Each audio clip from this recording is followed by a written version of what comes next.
அப்பாவின் வார்த்தை 1 தெசலோனிக்கேயர் 5:19 இப்படி சொல்லுகிறது, ஆவியை அவித்து போடாதிருங்கள்.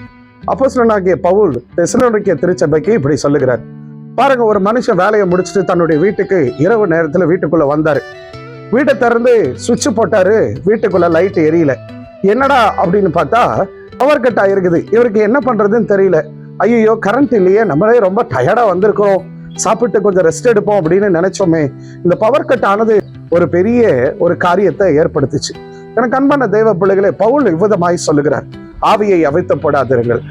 நாம தேவனுடைய பிரசன்னத்தையும் எச்சரிப்பையும் நிராகரிக்கும் பொழுது நாம தேவனுடைய வல்லமைய நம்முடைய வாழ்க்கையில நம்ம பார்க்கவே முடியாதுங்க. தேவனுடைய வல்லமை இல்லை அப்படின்னு சொன்னா நம்ம வாழ்க்கையில அற்புதங்களையும் அடையாளங்களையும் நம்ம பெற்றுக்கொள்ள முடியாது. எனக்கு அன்பான தேவ பிள்ளைகளே, ஆவியில எப்பொழுதும் அனலாயிருங்க, அப்பாவை சந்தோஷப்படுத்துங்க, நீங்க ரொம்ப நல்லா இருப்பீங்க. God bless you.